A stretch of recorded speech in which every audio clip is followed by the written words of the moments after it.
Je ne sais rien d'un projet du président russe de féliciter ou de ne pas féliciter Donald Trump pour sa victoire écrasante aux élections présidentielles américaines.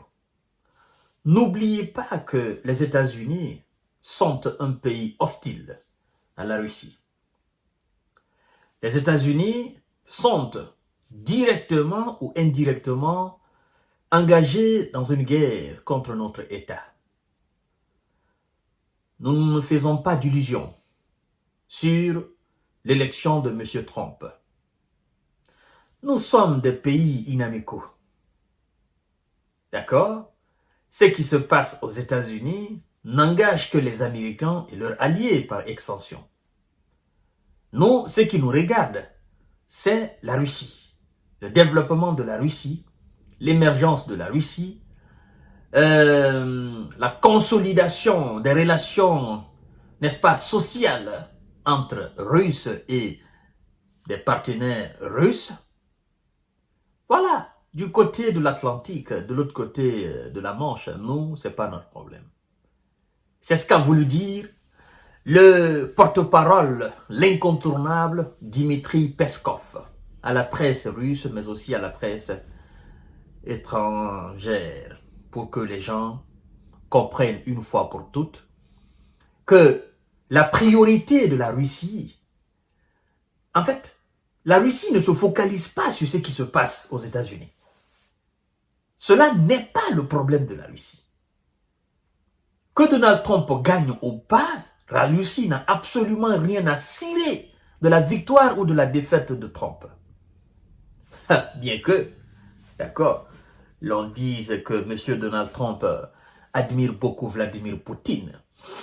Je voudrais quand même vous rafraîchir la mémoire que c'est le même Trump qui a décrété plus de sanctions contre la Russie que n'importe quel président américain, a déclaré M. Vladimir Poutine.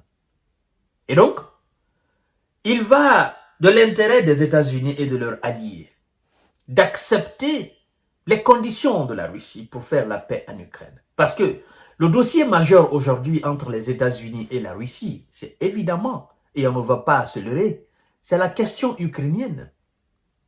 La question ukrainienne où les États-Unis constituent les véritables piliers du fournissement d'armes et de munitions aux Ukrainiens. Vous comprenez? Et donc, un changement de politique à la Maison-Blanche, est-ce que ça va vraiment changer? Non. Démocrates comme républicains, vous savez que tous les dirigeants américains ont pour aspiration, ont pour objectif de défendre avant tout les intérêts des États-Unis, tant sur le pays, sur l'ensemble du territoire américain, mais aussi à l'extérieur. Maintenant, la différence se situe là, entre démocrates et républicains. C'est par rapport ou dans leur politique étrangère. C'est ça. La nature de la politique étrangère des deux camps diffère un peu. Certainement, M. Donald Trump va vouloir faire autre chose que M. Biden n'a pas fait.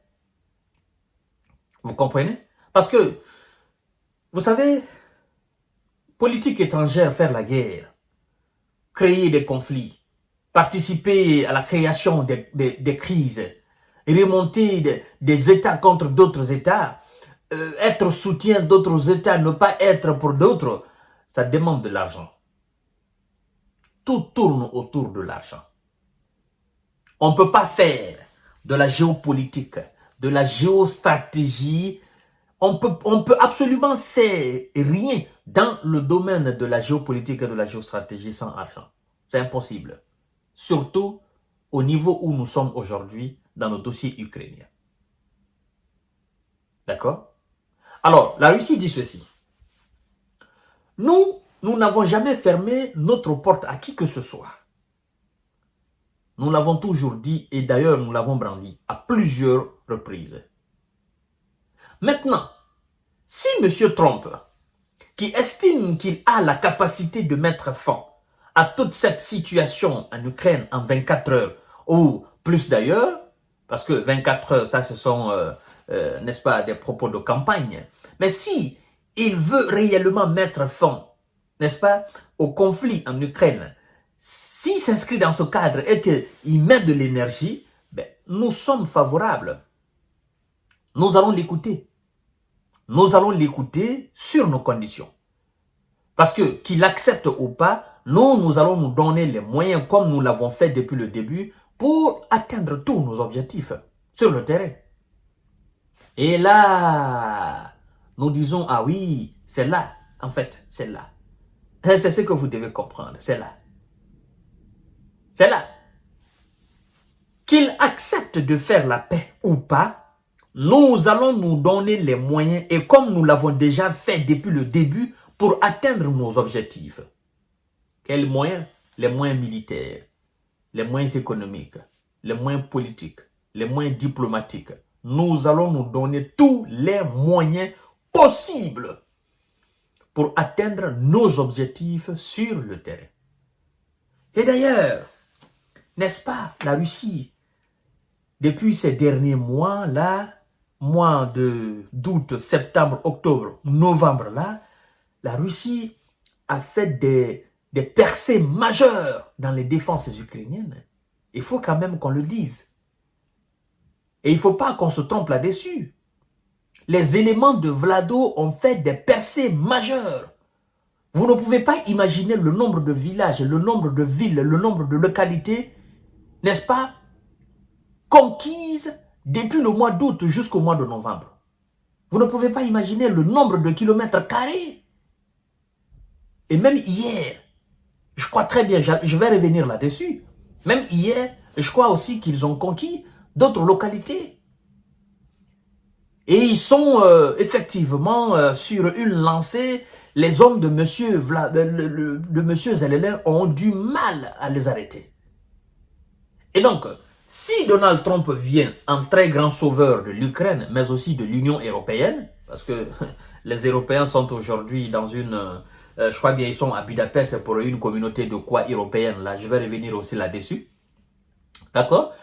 Parce que une fin de guerre en Ukraine, ça sera sauver l'Ukraine et sauver aussi l'Union européenne de l'humiliation. Qu'on le dise, oui, que Monsieur Donald Trump, c'est lui, il n'a pas voulu, donc nous, comme nous sommes dans une alliance, et on ne peut pas se dissocier des États-Unis, donc il a voulu la paix, nous avons fait la paix. Mais s'il avait voulu continuer la guerre, nous aurions aussi, n'est-ce pas, dû continuer.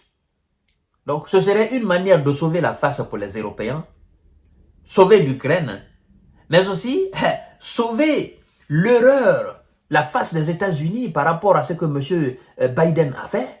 Parce que Biden pensait que c'était une question de 1 semaine, 2 semaines, 3 semaines. Et non, plus le temps passait, plus il s'enfonçait des sangs. Et plus il s'enlisait. Et donc, la Russie ne compte pas sur Donald Trump.